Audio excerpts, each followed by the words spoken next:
All right, we can go ahead and get started.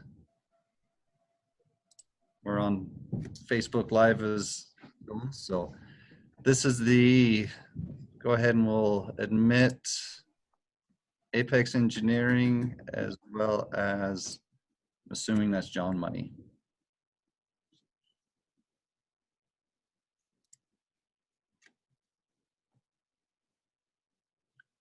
Okay, just making sure that group from Apex can hear, Apex Engineering can hear us, and John Money, it looks like that too. Yeah, can you hear us okay? Yep. Great. We can. Okay, so the first item on the agenda for today's DRC is the 341 Townhomes subdivision. Let me pull that up. So this is a proposed 3-unit townhome on 300 South and just to the east of 300 East. Looking on this cover sheet, 3rd East is just right over here on this side. So it's a proposed subdivision. We have seen this one a couple of times. They've gone back and there was a right-of-way discussion and clarification that needed to be had on along the frontage of the property, and so it was tabled previously, and they presented these set of plans to review that at this point. So with that, we'll kind of proceed just around the DRC, starting with Chief Hurst. Do you have any comments or thoughts on this, Chief?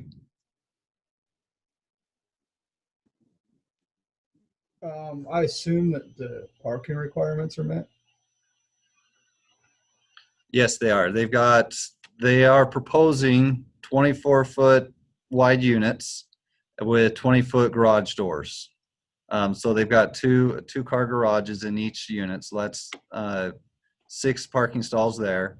And then they have 1 per unit outside of there. So they do meet our current parking code. 1 per unit, including the handicap? Yes.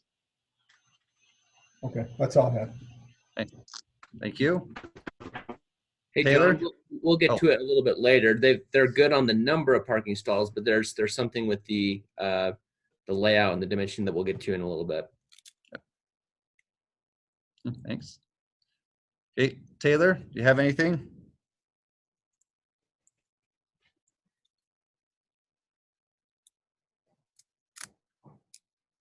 Maybe we'll come back to Taylor. Norm with administration, do you have anything? We'll wait until we get through the engineering, planning, zoning comments to see if I have any other further comments. Okay, sounds good. So with that, I guess Randy, did you have anything with building? No. Nope, nothing from Randy on building. Okay. Jason Calloway there with you, John? He is not. Nope. I did talk with him about this previously, and he didn't necessarily have any concerns with the utility side of things. So. Okay, thank you. Okay, we'll kind of roll over to planning and zoning and engineering comments. Maybe I'll kick this over to you, Jason. As you mentioned before, the parking concern, you want to address that and go over that? Yeah, so just you have the number of parking stalls there, but the unit 3, if they were to be backing out, there needs to be more back out area for them to back out. So there needs to be 5 feet from the edge of that stall to where vehicles in unit 3 would be backing out. So there's a little bit of room there, but obviously that it's kind of a domino effect of affecting distance from the property line for the curbing for the parking and open space. And so that's just something that needs to be addressed and will probably trickle into other requirements. But that's really the big thing that that still needs to be addressed from planning and zoning. A comment about that. When you go to your municipal code, in your code that's at 10.48.030, the language in there says 24 feet. You must have 24 feet behind it for backup, and then 9 feet, 90 degree to do your turnaround. Both those stalls are 9 feet, so that handicap one therefore could actually turn to the west and have 9 feet of space instead of 5. And then the west parking stalls would go to the east towards the buildings and actually have the 8 and the 9 feet that is there. Isn't that correct?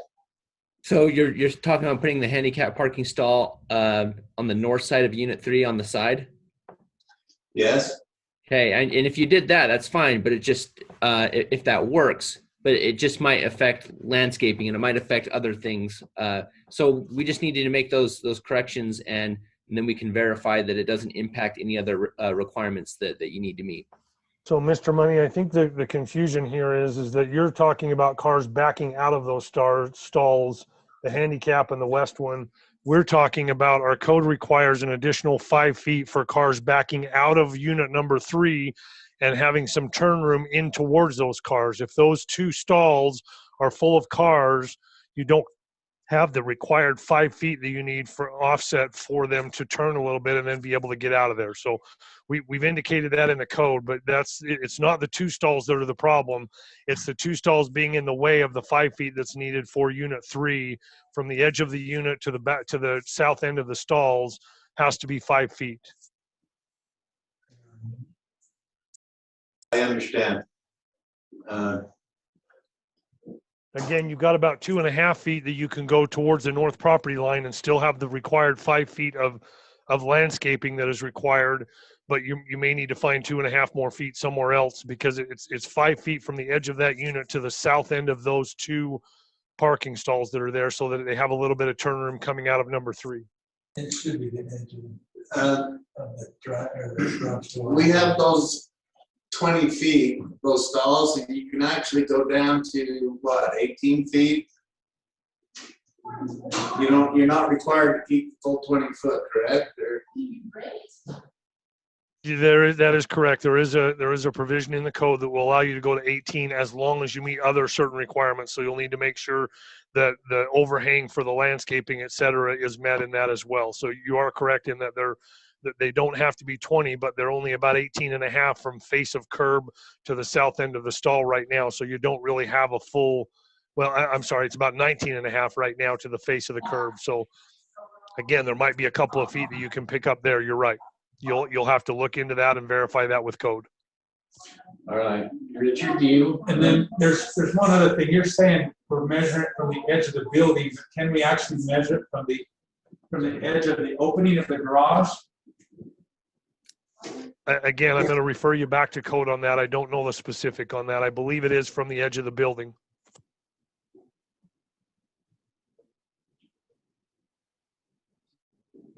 Well, we'll look at that. It's probably a code that says your backup space needs to be 5 feet. And so there's no way that you're going to get a car on the edge of the building. It has to be at least 1 foot away because of the open. We'll look at that and see if we can clear up that 5 feet.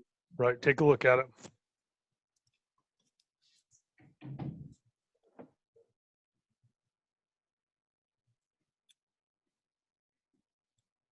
Okay, any other thoughts on that point?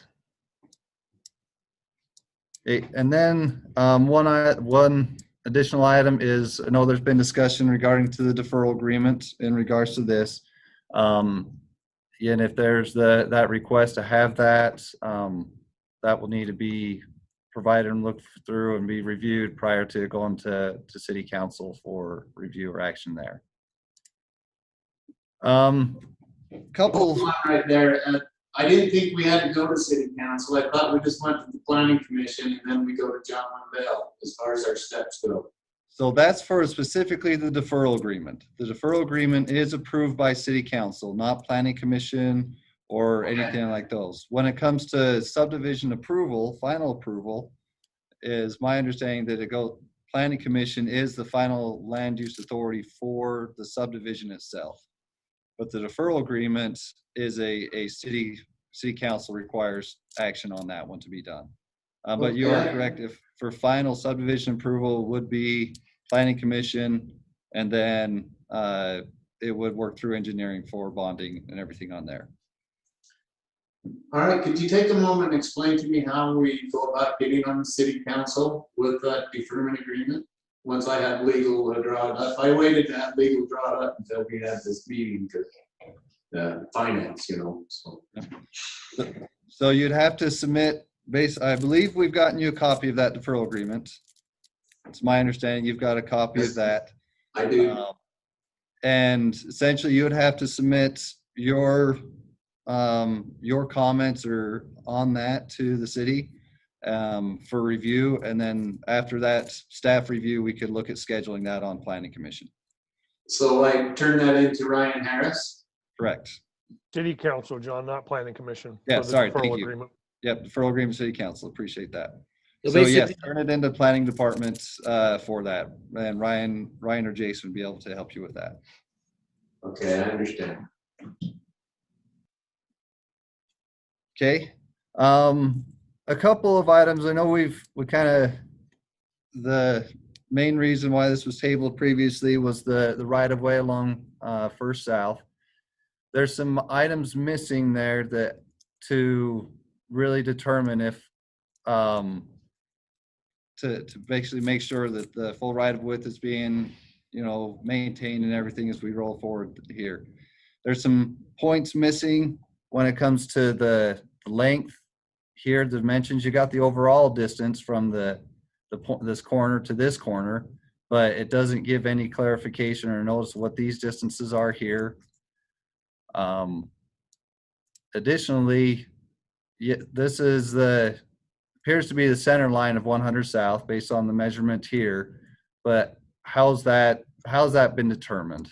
We just need to see whether it's the parcels here located on the south end to determine that location. So essentially on that, we're not given any tie to the center line of the road so that we can verify that the right of way is being preserved per the record of survey done several years ago by JUB engineers. Correct. And that's essentially what this note here is describing.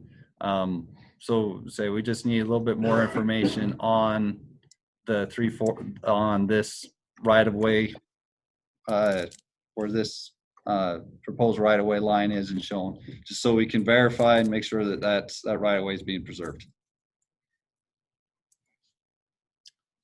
A couple of housekeeping notes regarding landscaping on the note there on the plat. Again, to verify the area on the boundary description there.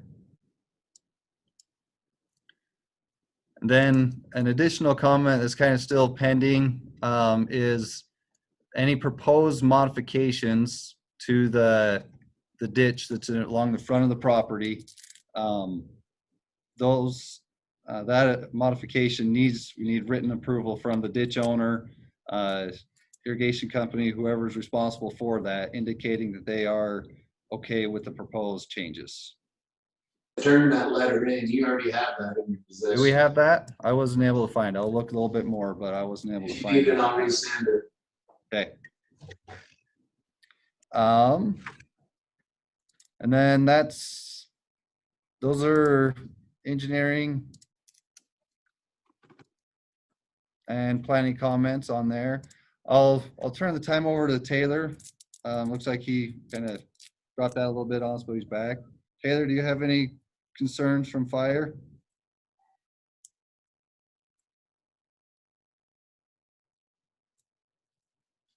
Sorry, Taylor, I think we missed you. I don't have anything. Okay, thank you. Jason Calloway. I spoke for you shortly ago because we had discussed, I didn't recall any issues that you had. Did you have any comments on this? No. Okay, thank you very much. Okay, is there any other thoughts, questions, comments on this application? I have one question, John. Okay, So it's basically boiling down to some plat notes and that parking, those 2 parking stalls. From here, do we need to go back to a DRC for approval, or can we handle that through you directly? depends on the action taken today. Okay. If the DRC has the option to say to approve of conditions, well, I apologize. This is a recommendation. So at this point, there would be a recommendation note given to Planning Commission, and so we could do that recommendation. It could be tabled, or essentially the two action items that could be done on this application today. And that would determine if it's tabled, then we would have to come back to DRC. If it's if there's a recommendation, then any red line comment or recommendation to Planning Commission, any comments would have to be addressed prior to it going to Planning Commission. Understood. Thank you. Yep. Okay. Any other thoughts, questions? Okay, if not, I would look for motion. Again, this is this could be a recommendation to Planning Commission for their review. So.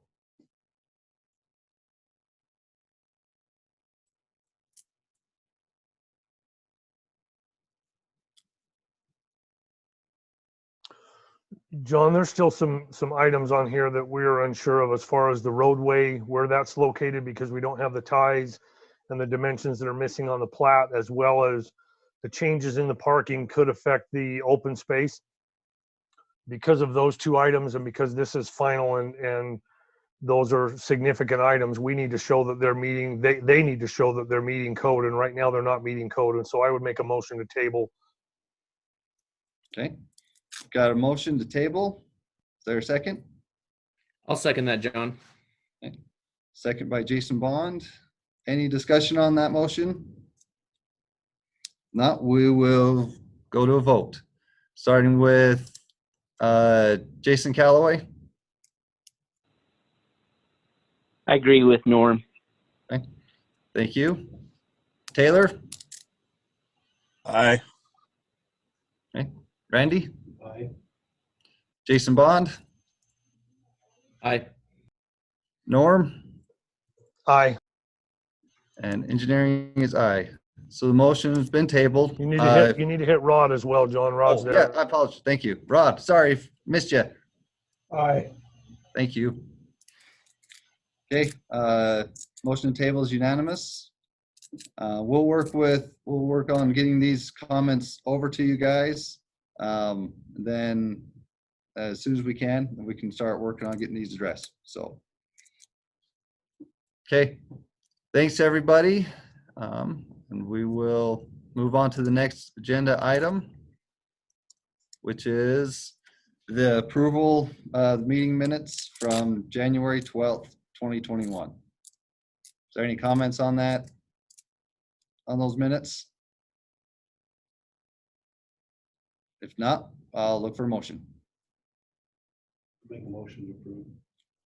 Got a motion to approve from Randy. Is there a second? Second. Second by Taylor. Thank you.